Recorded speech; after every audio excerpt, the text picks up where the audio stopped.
Hello and welcome to Find Out Nation. I'm one of your hosts, Jamie. I'm one of your hosts, Nicole.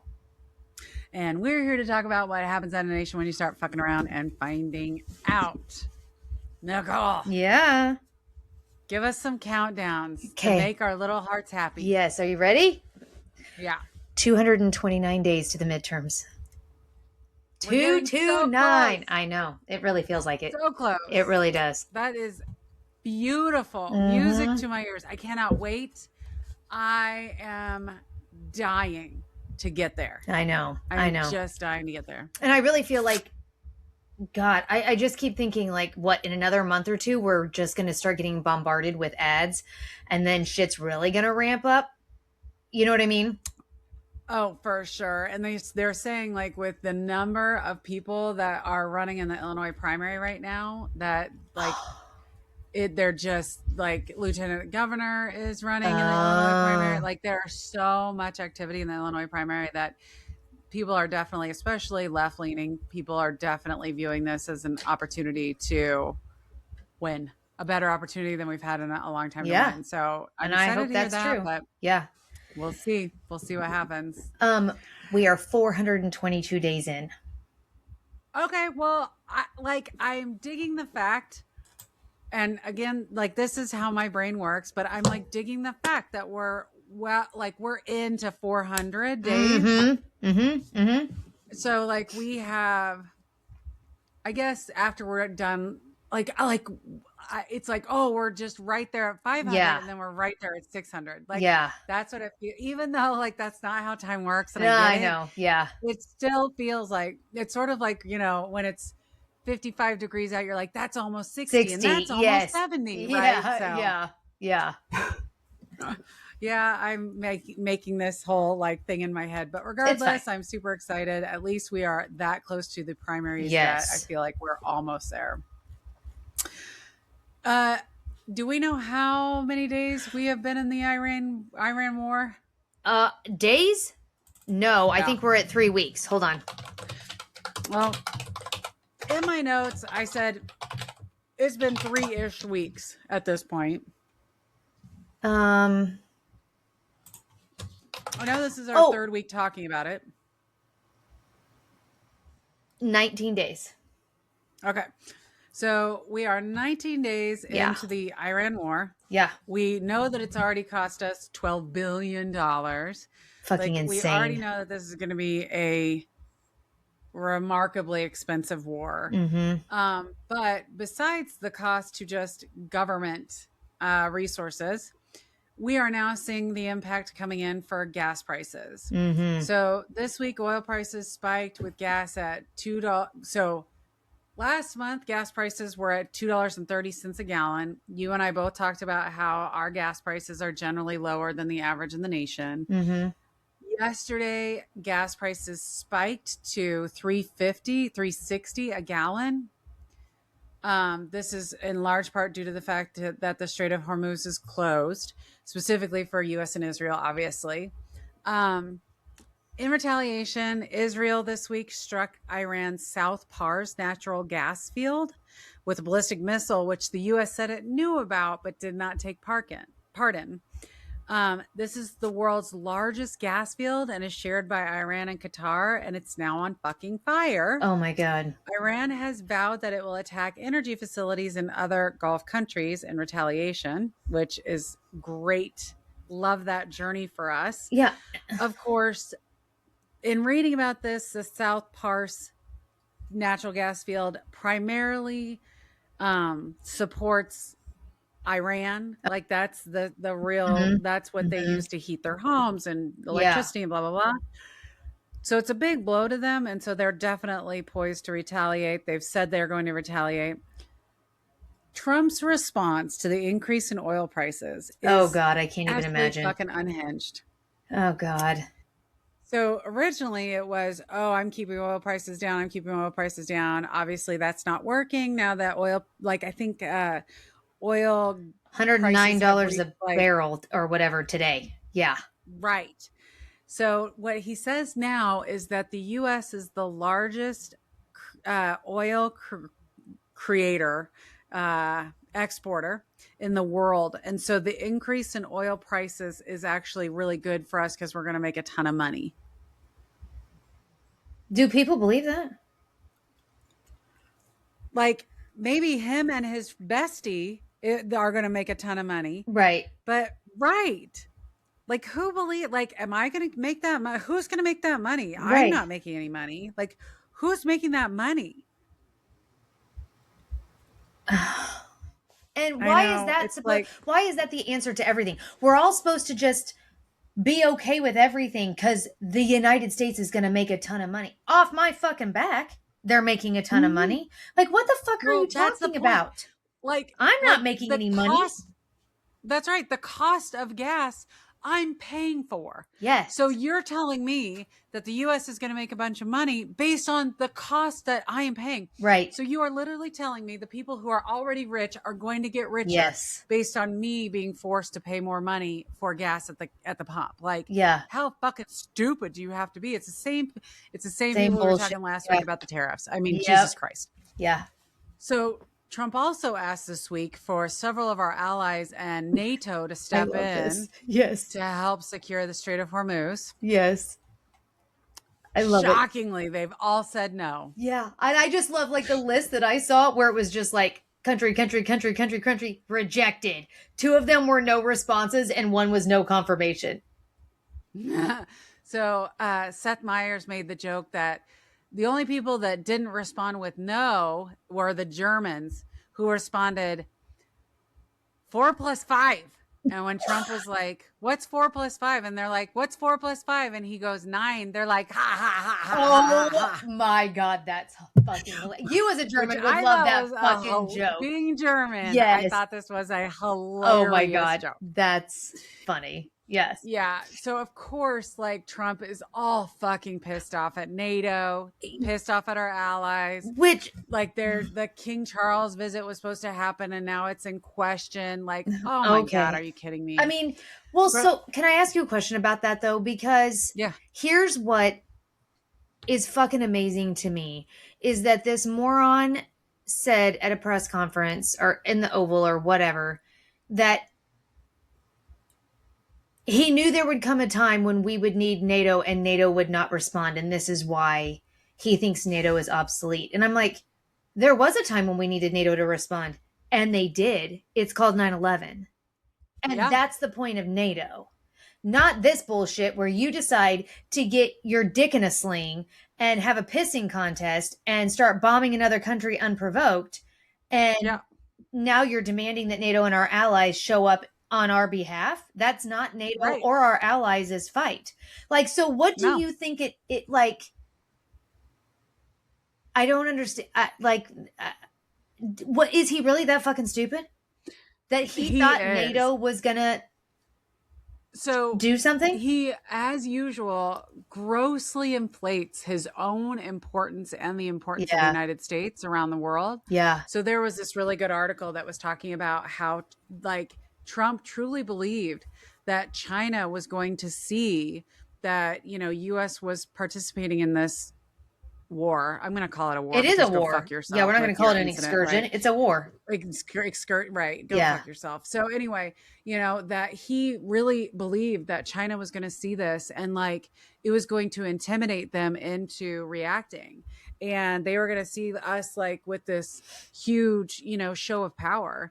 And that China would have no choice, and would, they'd be so scared. Oh my God, we have to respond and help Trump. No. Or he's going to attack us next. And they're like, that's not at all how China, I think I was reading it and so I try to find I try to use Reuters, Associated Press, like the best.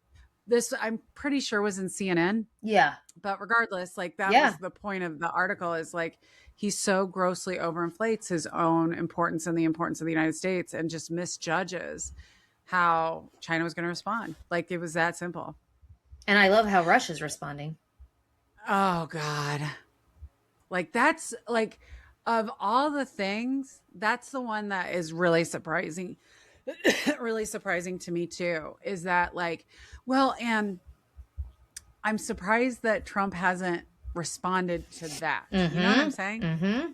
Yeah. I would have expected Trump to jump all over that. But then again, like, I guess, why would I? You know what I mean? Yeah. I was gonna. I mean, this is look, just I retaliation saw for Ukraine. Yeah, I saw some. I saw some quote that I heard, and I can't remember what it was. Oh well, it doesn't matter. Anyway, I if I find it, maybe I'll flash up on the screen. Yeah. But regardless, it doesn't matter. But yeah, so to your point, like, and I mean, it's not just like because again, I watched Seth Meyer, I watched Stephen Colbert, I watched Jon Stewart, I watched them all, and like Seth Meyer was like, you have insulted NATO for 10 years. Yeah. You've talked about how unimportant they are, how much you hate them, how we should pull out, how like this, that, and the other. And then when you need them to help you get out of a situation you've put yourself in, you're shocked that they're not going to step in and help you. You're absolutely fucking out of your mind. And that's exactly correct. And I still keep coming back to like, President Obama had an agreement with Iran and they were sticking to it. And this motherfucker ripped it up in his first presidency. And now we're here where we are because of that.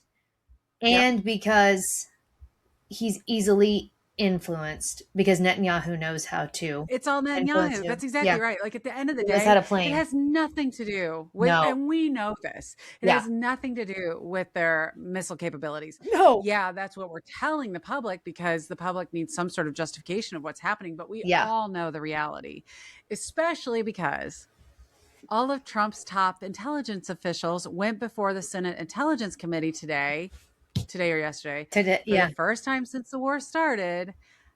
This included the Director of National Intelligence, Tulsi Gabbard, the CIA Director, John Radcliffe, and the FBI Director, Kash Patel. And the number of contradictory statements was shocking between what Trump is claiming and what they're claiming. So this is from CNN, so you might have already read this, but for anyone that hasn't. So on Iran's nuclear program, Trump has stated that Iran had attempted to rebuild their nuclear program after his June strikes on that program. And he said in his State of the Union address last month that they were starting it all over. White House advisor Steve Witkoff went further, saying Iran was probably a week away from having industrial-grade bomb-making materials. The White House has cited an imminent nuclear threat posed by Iran. But Tulsi Gabbard, in her opening statement, said, as a result of Operation Midnight Hammer in June, Iran's nuclear enrichment program was obliterated. There has been no effort since then to try to rebuild their enrichment capability. So then we need to impeach the motherfucker. Who are we going to believe, Congress? Are you going to believe Tulsi fucking Gabbard with the intelligence? Or are you going to believe this lying motherfucker that's sitting in the Oval Office with his swollen cankles? Nicole, can I tell you that there were a bunch of White House reporters on Air Force One. I don't know where he was flying to or from, but he was talking about how pissed he was at all these countries not supporting him for the Strait of Hormuz, like, securing that. Yeah. And he's like, this is their territories. We're doing this for them. We have enough oil to take care of ourselves. We're really doing this for them. It makes you wonder, should we even be there? Right. What? No, we shouldn't.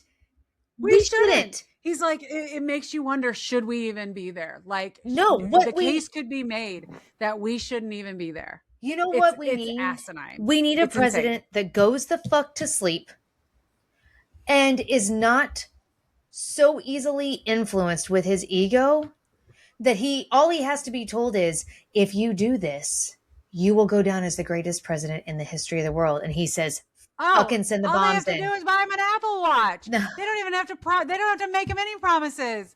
Like, I'm sorry, they buy him they just give him a fake peace trophy, FIFA. Right.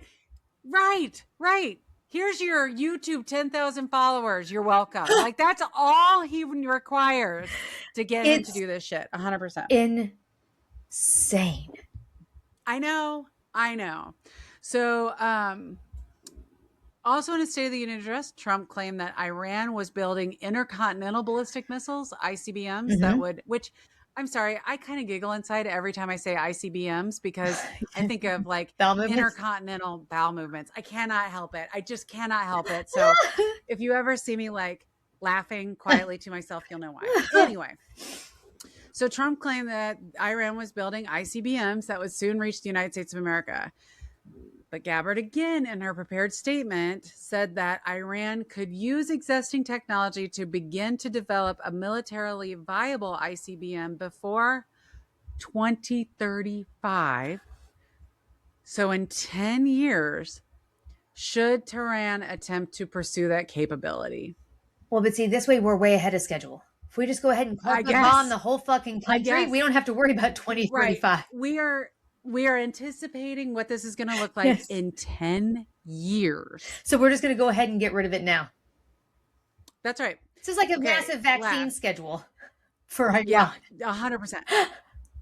When pressed by Democratic Vice Chairman Mark Warner of Virginia about Trump's claim this week that no experts had predicted Iran would respond to being publicly attacked by attacking its Gulf neighbors, which, again, I just read that CNN article where Iran was very clear that if you attack us, we are going to attack your Gulf neighbors. Like, we're going to attack Saudi Arabia and Qatar. And why would we expect them not to? Why would we expect them not to is exactly right. Why, like, yes, I get the idea that in all fairness, if we're the ones attacking Iran, that Iran would attack us back. But the best place to attack us back is in our bases. Well, and our bases in Kuwait and all of that, because they can't get to us. That's right. Especially because that's what they have access to. Yes. Like, come on, guys, don't be stupid. Anyway, so Democratic Vice Chairman Mark Warner of Virginia was pressing Gabbard about these claims that no experts had predicted Iran would respond by publicly attacking their Gulf neighbors. Gabbard said that she wasn't aware of those remarks, but she declined whether to say she had briefed Trump on the possibility that Iran would respond that way, citing there were internal conversations that she couldn't remember. She couldn't remember? Bitch, it's your job. Yep. Who's making contemporaneous notes about these conversations that you're having about major national security? You're hilarious that it's her job. Listen to this. Oh, God. Okay, Tulsi Gabbard got on X after this. After her hearing? And said this. Yeah, girl. Oh, ya girl. Jesus, tits. Listen to this. Oh, God. Okay, give it to me. This is what she says. Oh, God. Donald Trump was overwhelmingly elected by the American people to be our president and commander-in-chief. Not okay. As our commander-in-chief, he is responsible for determining what is and is not an imminent threat and whether or not to take action he deems necessary to protect the safety and security of our troops, the American people, and our country. I shit you not. The Office of the Director of National Intelligence is responsible for helping coordinate and integrate all intelligence to provide the President and Commander-in-Chief with the best information available to inform his decisions. After carefully reviewing all the information before him, President Trump concluded that the terrorist Islamist regime in Iran posed an imminent threat, and he took action based on that conclusion. Do you think, this is fucking mind-blowing, do you think that Swollen Cankles understands what she just did here? Stephen Miller does. Oh, like, you betcha. How long is it going to take before she's going the way of Christy Lynn? You betcha. Because to be honest, that's exactly how Trump told her to respond. In all fairness, because he wants Christy Lynn also answered exactly how Trump wanted her to respond, and then got thrown under the bus. So you're 100% accurate, but it's just crazy to me. Yeah, because so is the point you're making that he wants the perception to be that we're supposed to believe that this man has the critical thinking skills, that he's got all of this very important data in front of him. And he said, after much thought, he said, yes, we must do this. And correct. We're going to believe that. Like, so then at some point when it blows back and they're like, oh, so this was 100% Trump's decision. And then he realizes, oh, that didn't quite land the way I thought it was going to land. She's out of a job. Now she's going to be out of a job. Yes. That's what I think. Yeah. I think that, her testimony today definitely contradicted Trump. Yeah. And so her whole response is like, well, Trump knows best. I can say what I want to say, but at the end of the day, Trump knows best. Because I've also read that it's referenced in some of the articles that I read today that Trump said he had a feeling of imminent Oh threat. yeah, girl, And yes. Which that sends right. me So I've been over the trying to edge. find the actual quote that he was like, Well, I felt. no, the quote is from Caroline Leavitt. She said it from the podium to the press corps that he had a feeling, and I'm thinking, but we couldn't put a woman in the White House because she was too emotional, and we'd go to war every time she had a period. But we're supposed to believe this gut check of Trump. So we're going to talk about Markwayne Mullin and his confirmation hearing. Girl, I'm so glad I got to listen to it today. I will tell you that it is a bunch of men just bitching and moaning at each other. Fucking sword fighting. It is so emotional that I'm like, so we'll talk about that in a second. Yeah. Okay. But the one other thing that I did want to talk about with the Iran war, of course, is Joe Kent. Yeah. So Joe Kent resigned from the National Counterterrorism Center over objections to the Iran war on Tuesday. And, I watch Politics Girl because I'm that kind of bitch. Yeah. And she's like, this dude is MAGA. He was heavy MAGA. He campaigned for MAGA. Trump, obviously endorsed him. Like, he was heavy MAGA. Oh, he went Nas Tellerico, not Tellerico. Jesus, my apologies to Tellerico. No, the leader of the Proud Boys. Yeah, no, I have the right last name, right? No. Enrique Tardo, is that his name? Yes, that's who I was thinking of. Yes, the leader of the Proud Boys. He went and asked him, Enrique, for Tario, yeah, for money when he was campaigning. So yeah, no, did he really? Oh yeah, girl, no, he is. She's exactly right. He is deep fucking MAGA. Yeah, and so for those of you who have not heard of Joe Kent, he's a former Green Beret. He was confirmed as the president's principal counterterrorism advisor by the Senate last summer. He previously worked as the chief of staff to Tulsi Gabbard. Oh, I didn't know that. He served in the Army for 2 decades and completed nearly a dozen combat deployments, receiving 6 Bronze Star medals. And then he later worked as a paramilitary officer for the CIA. His wife was killed in combat. Yeah. The man definitely knows his shit. Like him or hate him, he knows his shit. Which, don't get me wrong, I don't love him, but he did resign over his position on the Iran war. He posted on X, I cannot in good conscience support the ongoing war in Iran. Iran posed no imminent threat. And again, this guy is like, the national counterterrorism, like, come fucking on. Yeah. Anyway. I cannot in good conscience support the ongoing war in Iran. Iran posed no imminent threat to our nation. And it is clear that we started this war due to pressure from Israel and it's a powerful American lobby, which is 100% Netanyahu, which you and I have been saying all along, right? Kent shared his resignation letter, which he addressed to Trump. He said that he supports the values and the foreign policies that you campaigned on in 2016, 2020, and 2024. He disagreed with the president's decision to launch the Iran operation. He said, I pray that you will reflect upon what you are doing in Iran and who we are doing it for. The time for bold action is now. You can reverse course and chart a new path for our nation, or you can allow us to slip further toward decline and chaos. You hold the cards. Trump responds, oh God, I always thought he was a nice guy, but I always thought he was weak on security. Very weak. Did I mention this dude is like 6-time Bronze Star medalist? Right. Are you fucking kidding me? Trump went on to say, when I read his statement, I realized it's a good thing that he's out because he said Iran is not a threat. Every country realized what a threat Iran was. All these countries that are helping you with the Strait of Hormuz, really? Right. All those countries? Are those the countries that you're speaking of? Are the countries in the room with us that agree with this? Do you see them right now? Yeah. Are they talking to you right now? Yes. Yes. Yeah. Just like all the presidents that you said you talked to and told you that the former US presidents that you talked to that all said that they wish they had done this too. And then when the remaining living presidents were contacted, they were like, yeah, no, we didn't talk to him.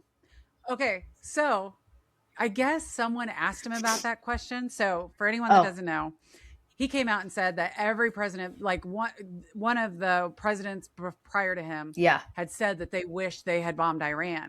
And to your point, they went like whoever the press was that got that quote went out and contacted all the presidents that are living, all of them. There's like that 5. are living. And they all denied it. They all said absolutely not. I mean, it wasn't even like some didn't respond. They all fucking denied it. Do you know that he came out and said that the former president was him from 2020? Shut the fuck or 2016. Shut the fuck up. Yeah. I shit you not. That was the answer. This is literally small. What did you call that when we talk about their affirmations? They stand in front of the mirror and talk about their Stuart Smiley. Yeah, this is like he's just standing in front of the mirror. Like, you're such a good man for bombing Iran. You know, if you don't do this, and it's like people like you. Yeah. Yes. And, you're good enough. You're smart enough, and people like you. Like, what the fuck, James? What the absolute fuck? I know. Why is it every week I'm just still blown away by the fact that people voted for this dumb motherfucker and he's running our country? And so my favorite thing on TikTok are these people that are like, okay, I'm done. I was the idiot. I'm an idiot. I should have known better. Because like that's at least some vindication for those of us. Yeah. But to your point, there are still people out there that support this guy. Yeah. It's the hill that they're willing to be murdered on. Like that that they're not wrong. I can't. I know. It doesn't make any sense. None. Well, it does make sense with our next topic. Oh God. The Epstein files, which is really the reason why we're bombing people right now. That's so true. Yeah. Which we all know. Yeah. So last week we reported that the House Oversight Committee was requesting that Pam Bondi come and testify. They have now issued a subpoena to have her. What's that? Did they do that because she didn't like respond to their initial request? So now they're going to make it formal, or do we? I mean, it doesn't matter either way. But I just wondered why they. So here's what they said. 5 Republicans on the committee joined and I said, here's what they said. And I'm like, oh, I should probably like cite my sources. I can't remember who it was, but I think it was the Associated Press that I got this from. Anyway, the move came after 5 Republicans on the committee joined their Democratic colleagues in supporting Representative Nancy Mace's motion to call on Bondi to testify earlier this month. They decided that they needed to demand, because I don't think she had scheduled any time to come testify. So they finally subpoenaed her. Okay. And they expect her to be appearing before them on April 14th. Okay. Day after my birthday. They sent her. Let's hope you get a present. That'd be so great. Yes. Okay. Here's the letter that they sent her. Oh God. This came from James Comer of Kentucky, who's a Republican, which I thought was interesting. Okay. The Committee on Oversight and Government Reform is reviewing the possible mismanagement. Okay. All right. Let me just read it. Mismanagement of the federal government's investigation of Mr. Jeffrey Epstein and Ms. Ghislaine Maxwell, the circumstances and subsequent investigations of Mr. Epstein's death, the operation of sex trafficking rings and ways for the federal government to effectively combat them, the ways in which Mr. Epstein and Ms. Maxwell sought to curry favor and exercise influence to protect their illegal activities, and potential violations of ethics rules related to elected officials. On March 4th, 2026, the committee voted to approve a motion directing the committee to authorize and issue a subpoena to you for a deposition. Pursuant to this direction, please see the attached subpoena for you to appear at a deposition on April 14, 2026. The committee has questions regarding the Department of Justice's handling of the investigation into Jeffrey Epstein and his associates and its compliance with the Epstein Files Transparency Act. As Attorney General, you are directly responsible for overseeing the department's collection, review, and determinations regarding the release of files pursuant to the Epstein Files Transparency Act, and the committee therefore believes that you possess valuable insight into these efforts. The committee may use the results of this investigation to inform legislative solutions to improve federal efforts to combat sex trafficking and reform the use of non-prosecution agreements and or plea agreements in sex crime investigations. Okay, what I love about this letter to her is that it's not just mishandling the documents and their release, because I feel like that has been the focus so much in the past. But it also talks about your mishandling of the investigation, your mishandling of the investigation into his death, your mishandling of the investigation and them trying to curry favor. Like, I love the fact that like it addresses all of those things. Yeah. I cannot wait to see what now. I know it's going to be a dog and pony show. We know this. And behind closed doors, which just pisses me off about the whole thing, is that it's behind closed doors. It's so infuriating. Oh, well, so to be perfectly honest, because we've had some that have been behind closed doors and some that have not. I have not seen yet whether or not this will be behind closed doors or not. I'm assuming it will be. Yeah. Because all of the other ones have been for the most part. Yeah. But I'll be interested to see, because it's possible that it won't be. Yeah. Do you think she'll be as willing to lie under oath? So this is like specifically, Nancy Mace specifically said to reporters, we want to subpoena her so that she's forced to tell the truth. Yeah. Or at least... Or she's forced to tell the truth, to lie under oath like she has done in the past. And then what are you going to do about it? We'll see. Okay, so there's that, which I think that is good. Yeah. But here's the other unhinged thing. Have you heard about the DEA investigation into Jeffrey Epstein and the drugs? No. Okay, I hadn't either. But Democratic Senator Ron Wyden of Oregon apparently had asked the DEA for a copy of a memo it had put together in 2014 or 15 that focused on a 5-year-long investigation into drug trafficking by 15 different individuals, including Jeffrey Epstein. The original document did appear in the Epstein files, but it was hugely redacted. Oh, Jesus Christ. It basically only had Jeffrey Epstein's name, and that's it.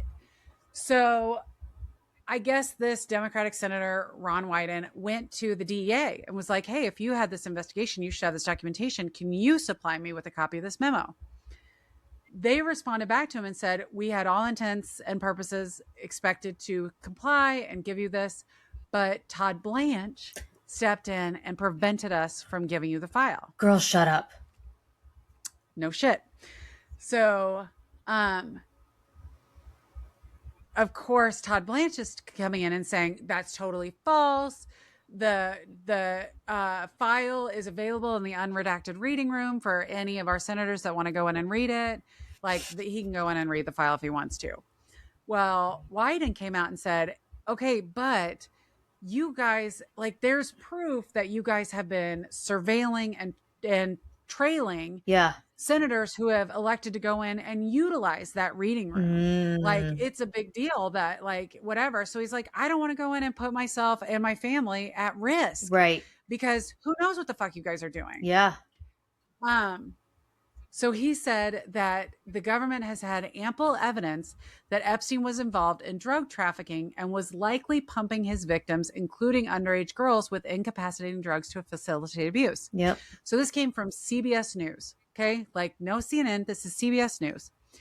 The redacted document shows the DEA's investigation targeted Epstein and 14 others for suspicious money transfers, possibly linked to illegal narcotics. Sources tell CBS News that internal case coding indicates the DEA agents were targeting club drugs, which include ketamine, ecstasy, and GHB. The documents indicate the case was related to the drug MDMA, otherwise known as ecstasy, which, Molly. by the way, man, did I love my ecstasy when I was a kid. DEA reporting indicates the above individuals are involved in illegitimate wire transfers, which are tied to illicit drug and or prostitution activities occurring in the U.S. Virgin Islands, New York City. The 2015 document says the 69-page memo is marked law enforcement sensitive and conceals the names of the 14 other targets. Earlier this month, CBS News submitted a Freedom of Information Act request to the DEA for additional information relating to the agency's case. That request has been denied by the agency, citing that the memos released could reasonably be expected to interfere with enforcement proceedings. Oh my God. You and I just talked about the Andrew brothers last week, who were doing exactly this thing and appeared in the Epstein fucking files. Yes. Yeah, and Virginia talked in her book about them supplying her with drugs to, like, they were giving her Xanax, they were giving her all kinds of things to keep her compliant and somewhat stable. I don't really know. You know what I mean? Like, holy shit. Like, I'm dying for these documents to come out. I want the 14 names. Yeah. I want the 14 names. Yes, ma'am. I am dying to hear what this is. Oh my God. That's juicy. I had not fucking heard that at all. Right. And if the Andrew brothers are cited as in the 14 names. Yeah. Now that they've been convicted last week. Yeah. Can the other names be released, knowing full well that there's no further ongoing investigation, unless there is a further ongoing investigation? And if there isn't, you don't get to say that there is one because you're going to drum up one. You know what I'm saying? Like, just to get out of releasing the names. Yeah. Mm-hmm. Holy shit. So then the other big news for us, and this is Missouri local, is a former pastor of a church that I was a member of in my youth was discovered she's been suspended because it was discovered that she basically ran Epstein Island for 2 years right before his death. Yep. Okay. I have not read a lot about this story. Yeah. Has she spoken like she's repenting? No, ma'am. I have a direct quote. What is it? Okay. So, so all of this happened last Thursday. The bishop of the Missouri Conference of United Methodist Churches placed her, Stephanie Remington, on leave pending a review by the Episcopal Office. She worked as Epstein's administrative assistant and temporary property manager of his private island, Little St. James, from August of 18 to May of 19. He was arrested 2 months later in July for sex trafficking and then found dead in his cell in August of 19. Despite having worked closely with Epstein, Remington told the United Methodist News that she never saw Epstein or anyone commit abuse on the island. She did admit that she knew Epstein was a registered sex offender and he had served 18 months for soliciting prostitution from a minor when she accepted the job. Quote, "I never saw anything," Remington told the publication. "I knew him for the last 9 months of his life, well after he served time for the things he was accused of doing." It was later discovered her name appears approximately 1,800 documents. Many of the files are emails that discuss her day-to-day work operations. She has not been accused of any crime and has been in her suspension is a temporary 90 days. Church leaders reported they were only recently made aware of her ties to Epstein and did not know of her previous employment. The Missouri Conference had no knowledge of her association with Epstein. So this is the other thing I have an issue with, because it's saying that that clergy serving in extension ministries operate outside a local church appointment and report their ministry setting through annual paperwork submitted to the conference, which she did not do. So I'm not sure if her being in the Epstein files is what's really gotten her suspended, or if it's the fact that she lied, because according to the Missouri Conference, Remington claimed in her annual paperwork she had performed extension ministry through the Lewis Center for Church Leadership at Wesley Theological Seminary at the time she was working for Epstein and up to as recently as 2025.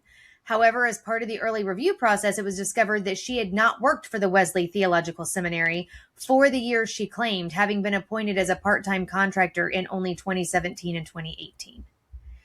So, and I have several thoughts about this, because my first thought being, women that carry water for the patriarchy will be the first fucking ones to drown in it. You Agreed. gotta be fucking kidding me. You fucking knew he had been Well, convicted as a child. Yes, Yes. and you still went to work for him at the fucking island. Point, right.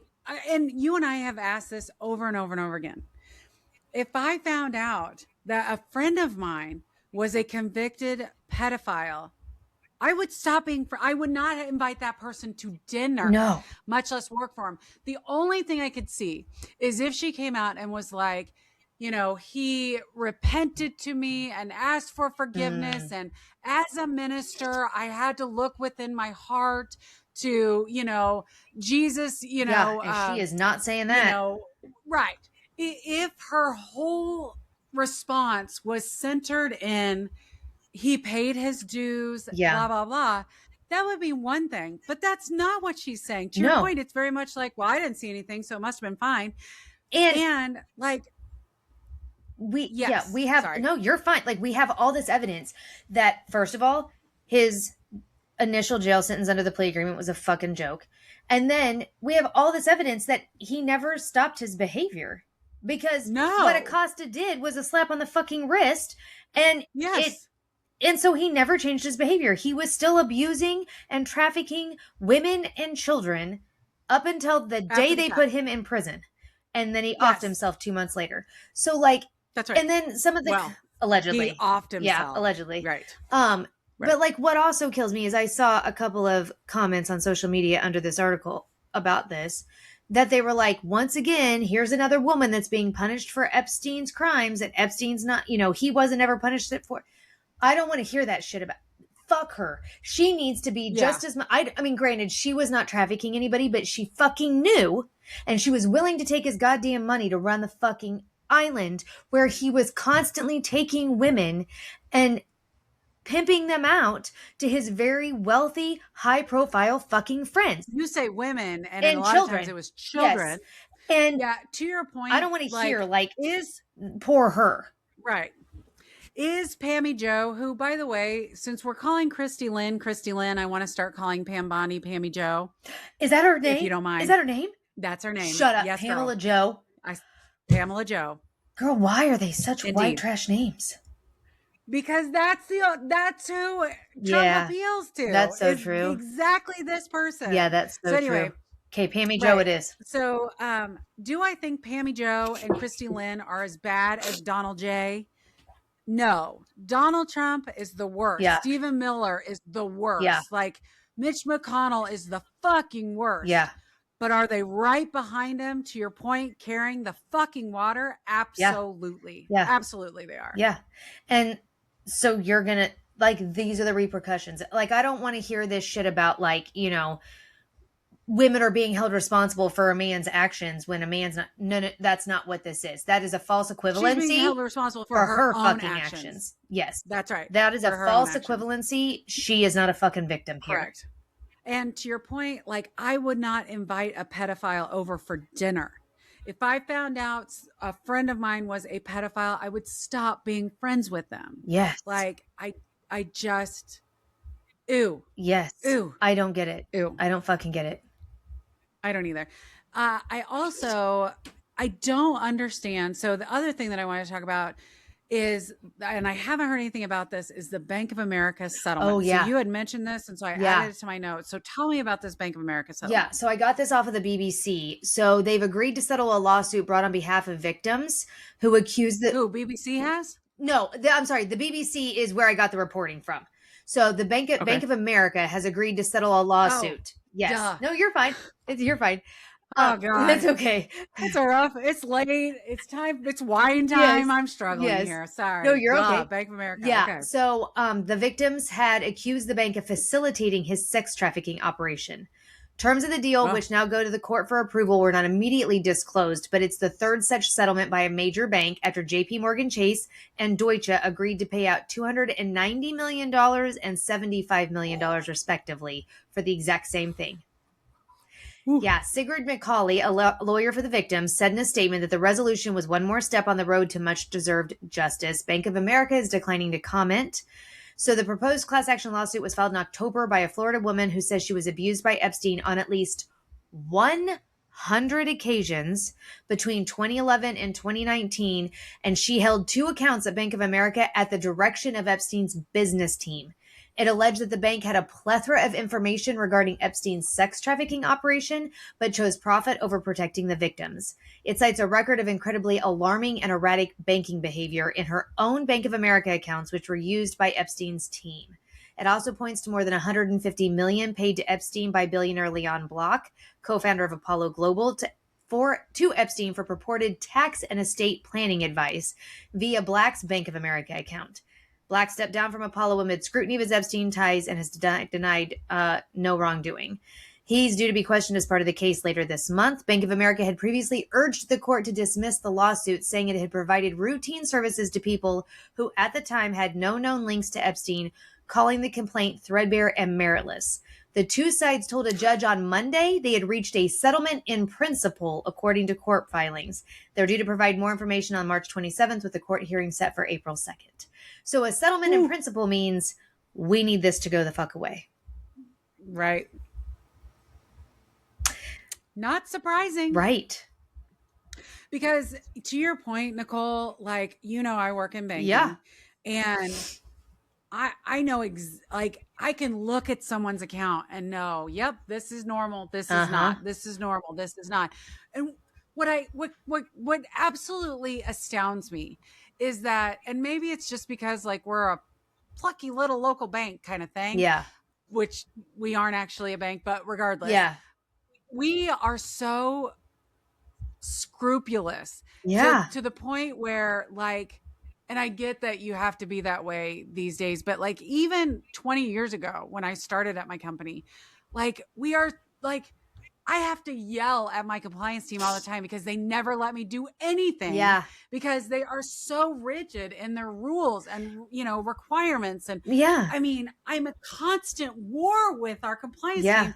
And so to know that these big banks are just like, man, I know I'm going to make a 1% fee on $15 million that are, so I'm just going to let it happen. It's just like, I mean, holy shit. Yeah. I mean, like I got into banking when I was 18, and granted, I haven't been in banking in a long time, but like you are taught from the earliest point of being a teller, how to catch check kiting, how to catch that kind of shit, because open the SAR, report everything. If anything looks suspicious, make sure you're reporting it. Like, that's exactly what I keep thinking is like, is there a VP somewhere at Bank of America that's like, look the other way. Yep. Like, who the fuck is that guy? Yeah. And he should get fucking fired. Yeah.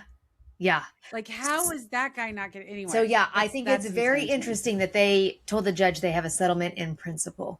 So we need this to go the fuck away. Well, yeah. And, I got to say that like, I this week, I also read a story that a friend of mine posted about some super famous French writer.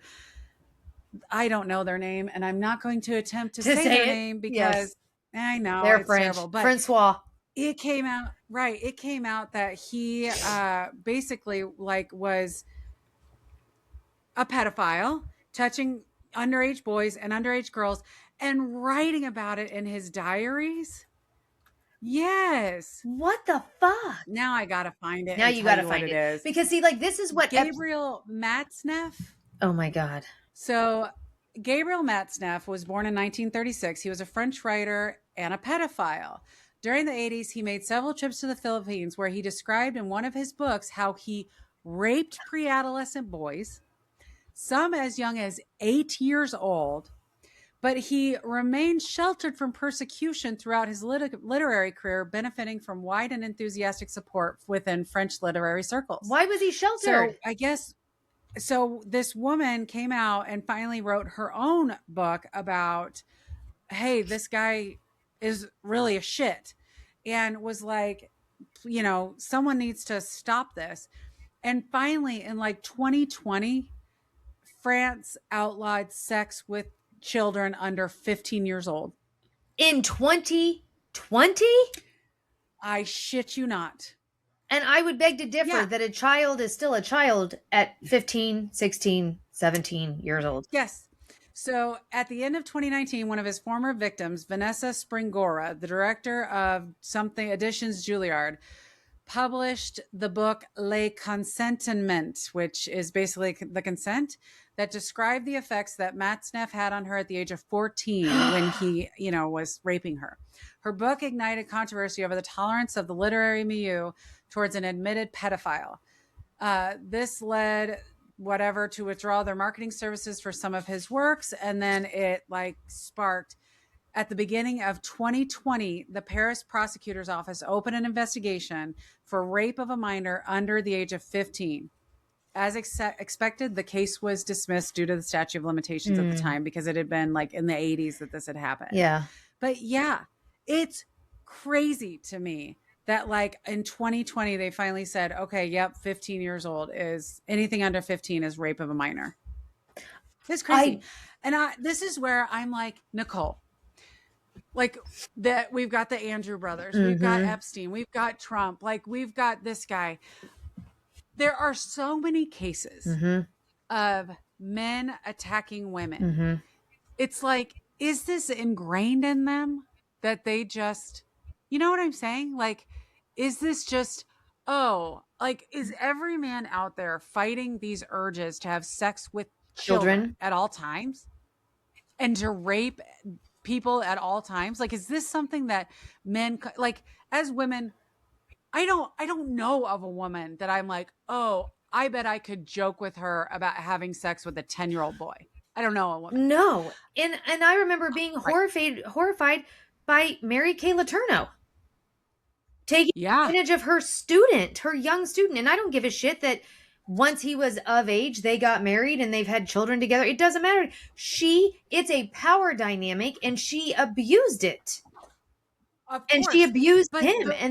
And yes, it you know what I mean? I don't fucking understand. 1,000%. Yes, 1,000%. But we also know that her motivation, at least the way she says it, was not sexual in nature. She fell in love with the kid. True. Yes. You know what I mean? Yeah.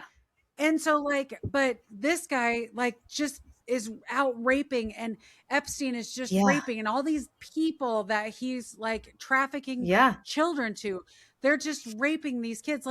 What the fuck? What is wrong with men? I mean, they're the whole fucking problem. I mean, just like when we talked about the trans bathroom bill issue in Kansas, and then when they're trying to pass in Missouri, and this false equivalency of men pretending to be women to go in the bathroom and assault women.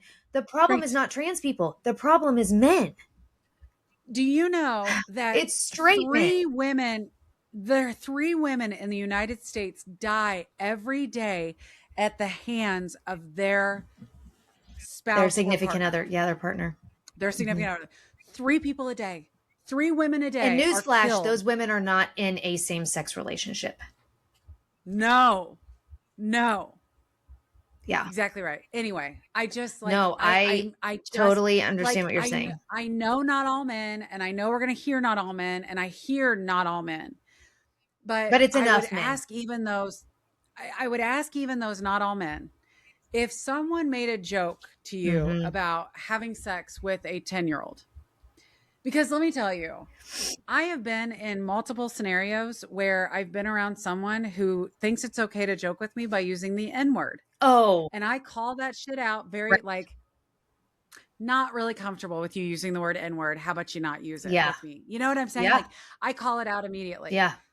I would ask the not men, if someone made a joke about raping a 16-year-old girl, how would they respond? What would their response be? Or not even raping, when you're out and about with your guy friends and they make an inappropriate comment about another woman in general, but specifically about a minor. How do you handle that situation?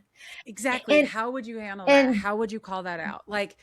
That's exactly right. And do we think Yeah. Do we think that if all societal norms, for lack of a better word, dropped off tomorrow, that they'd all be doing it? Because there would be no one to frown upon it? They were. because they work. Or is it just, That's the reality. is it just something that, like, when you're rich and powerful, you completely, just like Diddy, convince yourself that the rules don't apply to you across the board, whatever those rules might be, because you have enough money and you have enough power to buy your way out of whatever trouble you get yourself into. And you're literally out here and raping and pillaging. Right. Because you can. And who's going to stop you? Okay. Yeah. That's exactly right. So anyway. All right, let's move on because I just like this makes me want to. It's depressing. Barf. A bit. Yes. Okay. So speaking of Christy Lynn, yes, we know that she is bye. Yes. Thank God. Well, I'm sorry. She's shielding the Americas, lest you forget. She's shielding the. She's Marvel moving it, and yes. Okay. So the Markwayne Mullin hearing started. Oh. And I know you got to watch these, but here are some of the things that I thought was absolutely crazy. So, it started with a bang. Rand Paul and this guy, which went after I had each no other. idea that there was this bloody beef between Rand Paul and Mark Wayne of Oklahoma. Did you know about it before today? So I remember at the time. So I remember when Rand Paul was attacked and was like brutally beaten in his front yard for political motivations. And I remember there being like posts about political people that were saying things like he deserved it, or I can see why he got it, and da. So I kind of remembered that happening. But number one, I did not realize it was Markwayne Mullin. And number two, it was like, oh, of course they did. They're all pieces of scum. Right. So during his opening remarks, Paul addressed political violence. He recounted how he had been attacked in his yard. He described his injuries, blah, blah, blah. And he said this: I just wonder if someone who applauds violence against their political opponents is the right person to lead an agency that has struggled to accept limits to the proper use of force. Speaking about ICE agents, he then accuses Mullin of responding to a policy disagreement by attacking him personally and appearing to condone violence. You told the media that I was a freaking snake and that you completely understood why I had been assaulted, Paul said. I was shocked that you would justify and celebrate this violent assault that caused me so much pain and my family so much pain. You went on to brag that you'd already told me to my face that you completely understood and approved of the assault. You've got a chance today. You can either continue to lie or you can correct the record. You never had the courage to look me in the eye and tell me that the assault was justified, so today you'll have your chance.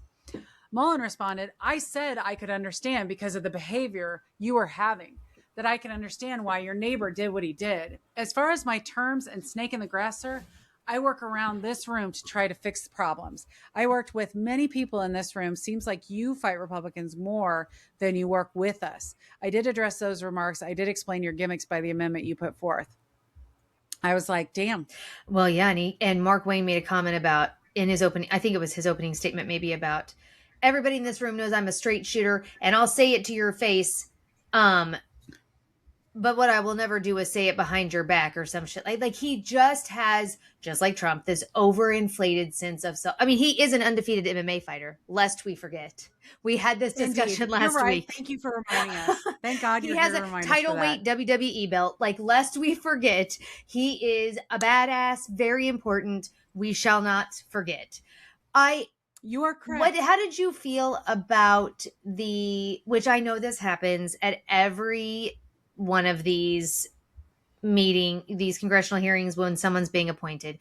But how did you feel about the absolute dick sucking that was going on by his fellow, I think he's from Oklahoma, the guy that did the opening of it and was like fawning all over Mark Wayne about what a great person he was? Like, how did you feel about that?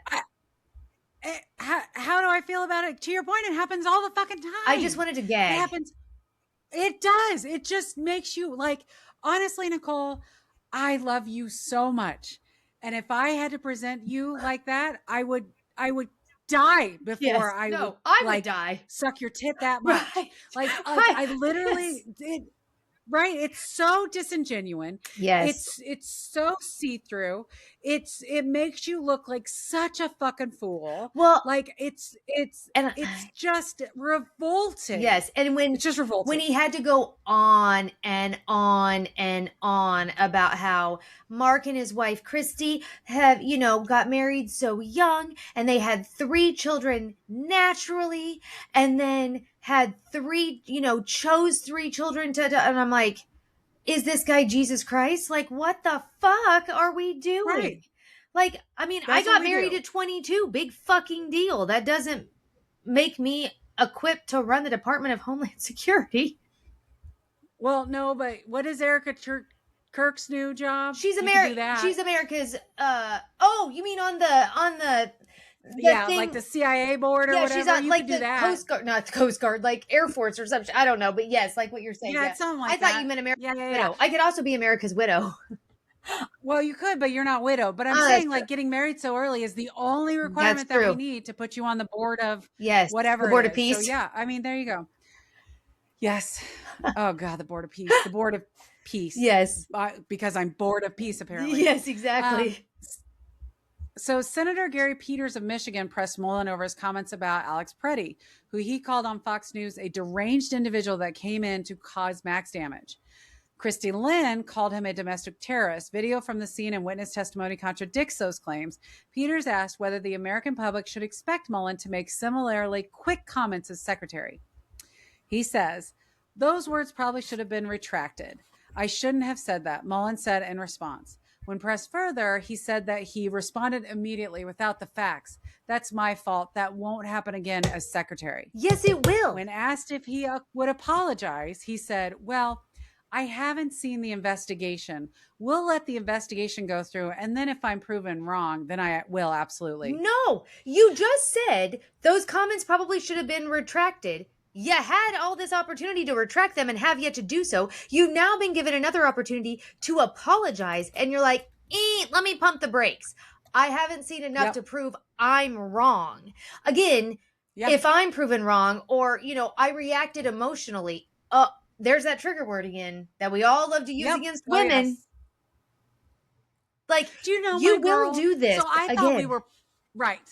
I thought we were past this.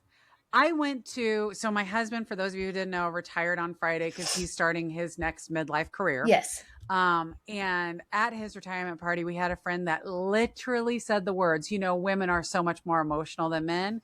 Men are so much logical about how they arrive at decisions. And I just wanted to be like, in this household, the most emotional person, sensitive, illogical, and emotionally reactive people are by far the men and not the women. And you can ask them and they will tell you exactly that same thing. Yeah. I'm like, are you kidding me right now? I could not believe that in 2026, this trope is still going to say these words to me. Yeah.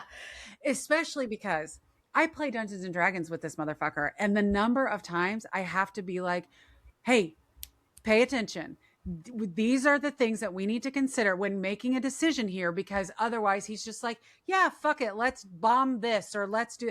And I have to be like, oh my God, the number of times we have died as a party because he or one of the other dipshit dudes with a dick responds in a way that's like totally emotional. When I'm the one that's like, let's talk through this. Let's make a plan. Let's figure it out, is astounding. Yeah. And I'm like, I cannot believe that we are still reacting that way. I'm sorry. I just had to tell that story. It was absolutely asinine.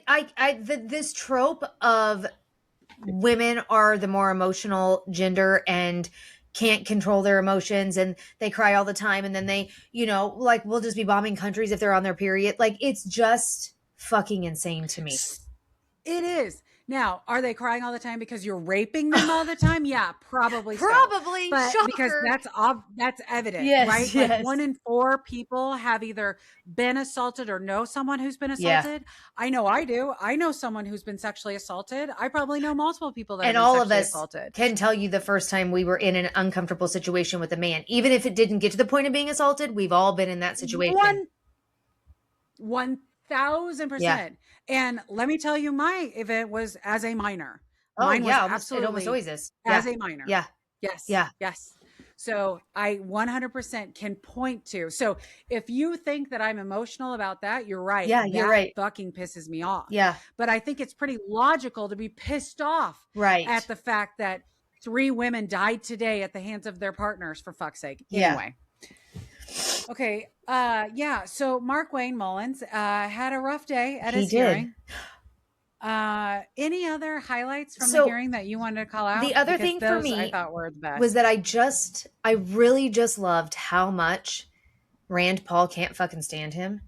And that, like, whatever the issue is around this top secret trip that he went on, when he was, that, like, he kept saying it's classified, I can't tell you the details, and then they're like, well, we need to get into a skiff because we want to know, and he's like, well, I'll take you and you and like 3 other people, and then Rand Paul's like, fuck you, you're gonna take all of us because we all need to hear it. And this guy's and Markwayne's like, no, I'm not taking that many people into a skiff to hear about the details of this.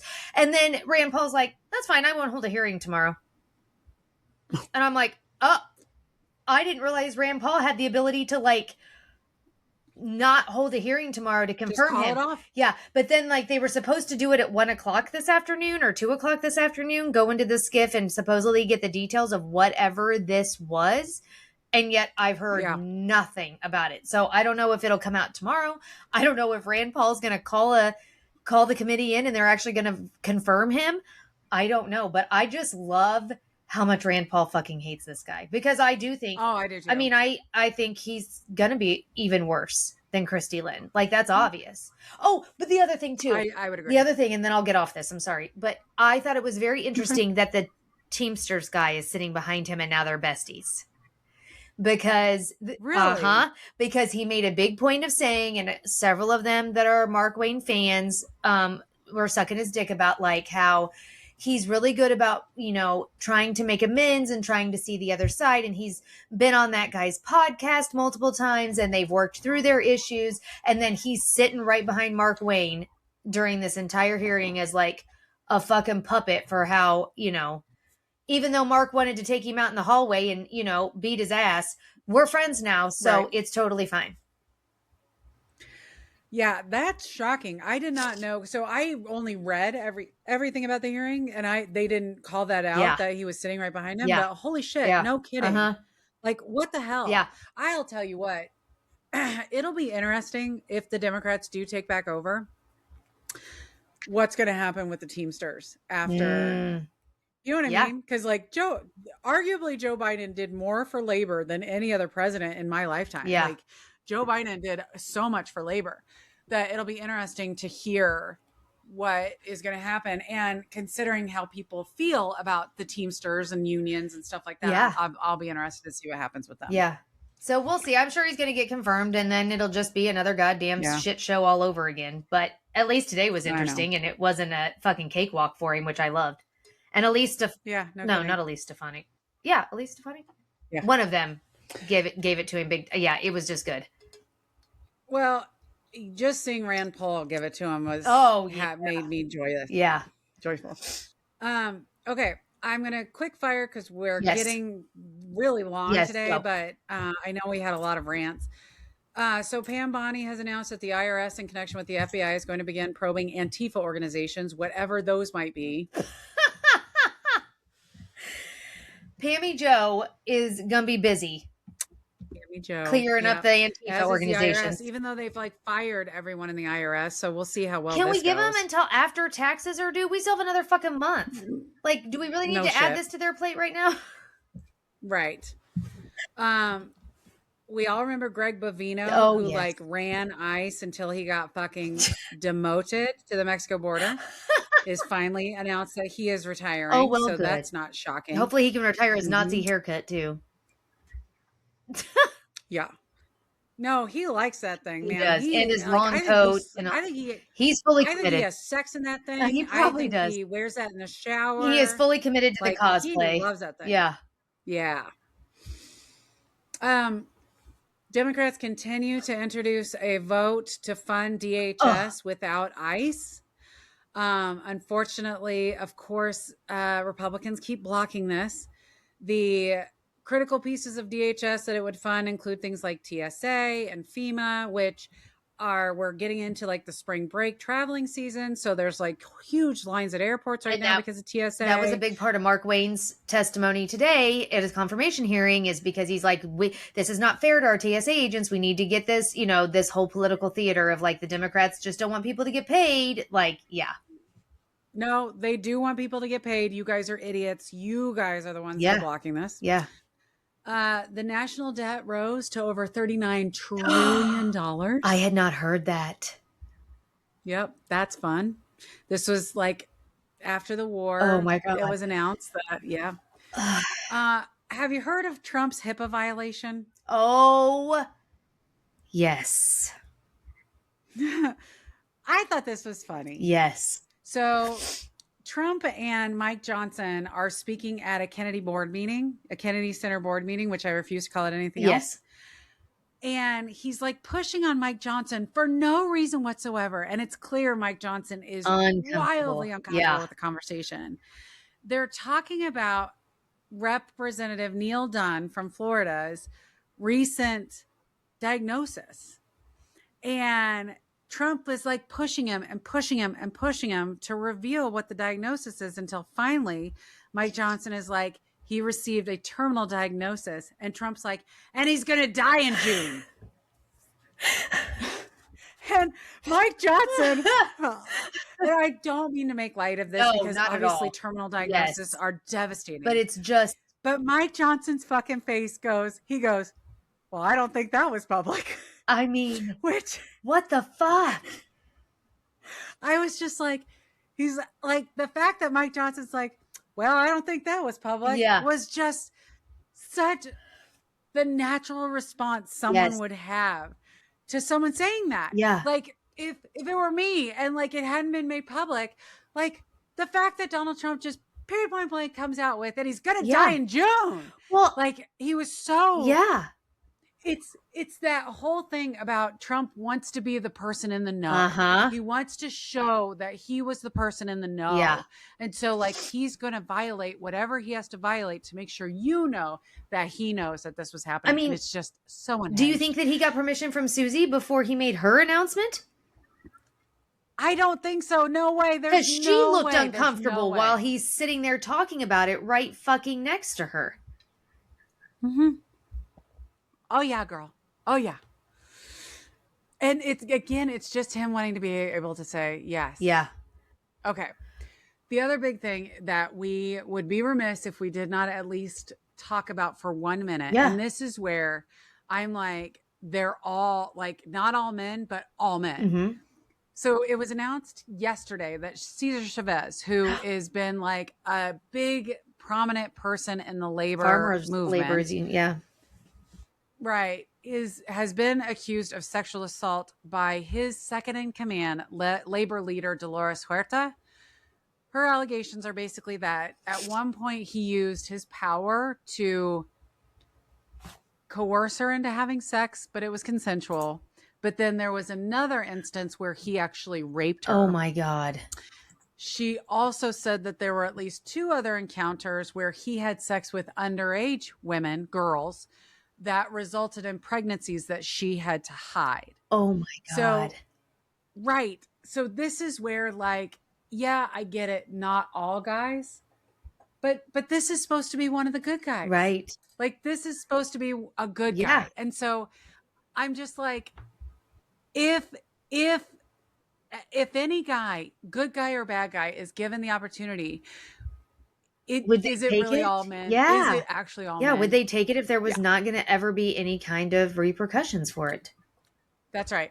And this is where the conversation about, would you rather be left in the woods with a man or a bear?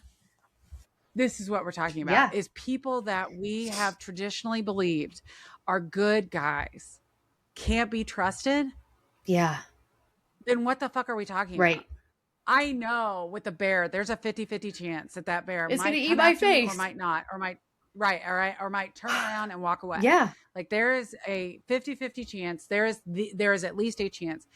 But I'm at the point now where I'm like, there's no chance. Right. There's no man that I would feel 100% confident in that they would not take advantage if given the opportunity. It's Anyway, wild. Yeah.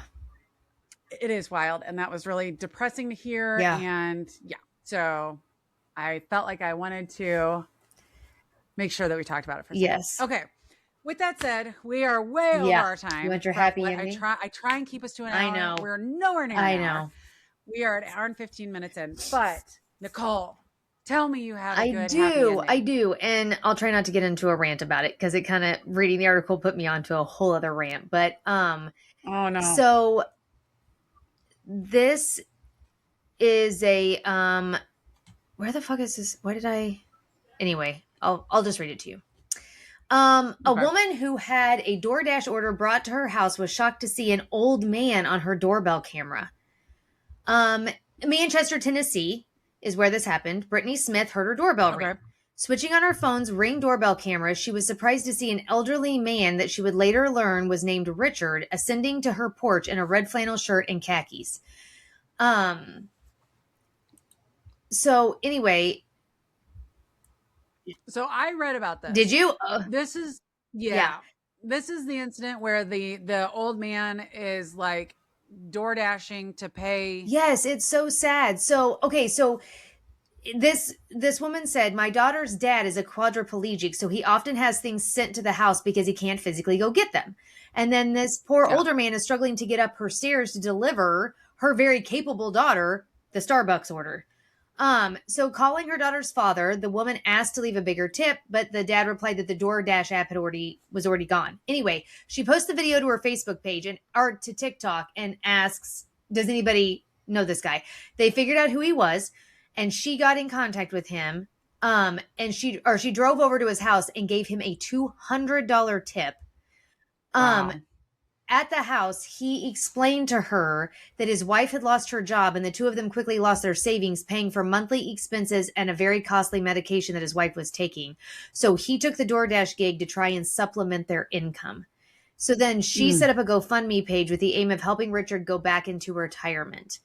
So yeah, they raised almost $1 million across 32,000 donations. I had not heard that it was that high. Holy She said shit. Richard said he's not slept in 2 days because he can't quit watching the GoFundMe. Yeah, they were at $940,000. That's insane. But to your point, while I know it's supposed to be a happy ending, I'm with you. Like, what the fuck are we doing? What the fuck are we doing to the infrastructure of this country when our national debt is now $39 trillion? Republicans. So I read another quote where Republicans were asking how much would it fund for the ACA subsidies that were just removed. And it's like $20 billion. But the cost of this war is going to be $50 billion. Like when all is said and done, the cost of this war is going to be that much money. When subsidies would have been. So it's not about the money. It's clearly not about the money. We always have money for war. We always have money for that. We always have money for wars. That's right. And then you look at these tariffs and who's going to benefit from those? And the price of oil, who benefits from that? Like how anybody can still continue to support the Republican Party after this is just beyond reason. Yeah.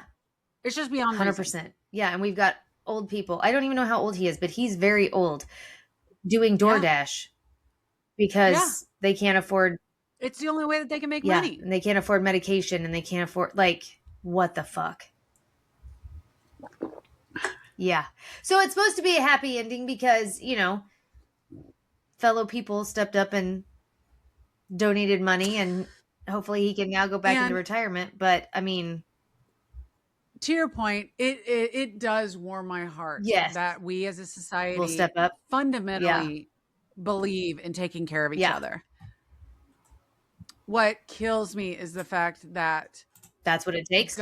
Politically, it has been so much distorted into own the list and MAGA sucks and let's go Brandon and all of this to really get to what, again, 99% of us, or at least 70% of us all agree on. Like we all agree universal health care. We all agree that, you know, prices are too high. We all agree on like 99% of this stuff. That wealthy should be taxed and that money should be used for other purposes and blah, blah, blah, blah, blah. So it's just absolutely infuriating that we're still having these conversations Agreed. in 2026. Yeah. With that said, we're going to continue this podcast. We're going to continue hating MAGA. Yes. We're going to continue hating Trump. We're going to continue dogging on Pammy Joe and Christy Lynn. I said Tammy Lynn. That's even better. It's close enough. And Markwayne dipshit and all the rest of them. Yes. Because it is actually like, at least I feel like we're doing something. Yeah. The No Kings movement is coming up March 28th. I think widespread protests are going to be happening. So definitely check out your local protest. Yep. If you don't mind giving this video or podcast a like, subscribe to our channel. We would appreciate it. Although we are doing this out of the goodness of our heart, not because we're earning any money off of this. We will not be. Don't you worry. We're still going to. Yes. We will not be an Antifa organization that's being looked into. Right. Being investigated by the IRS. Yes. We don't have to worry about it because shockingly, we make not $1 off of this. Instead, we're just here because we enjoy bitching about this as to libtards in America. Exactly. To emotional women. With that said, that's right. As a bunch of emotional women. With that said, we love you all. We hope you have a fabulous week. Let's hope this Iran war ends soon. Mike Johnson came out and said that it's almost all but done. Oh, well, that's good news. Hopefully that means that, we're all done. Yeah. So we're just waiting for that to happen. With that said, we love you and we'll talk to you later. Bye. Bye.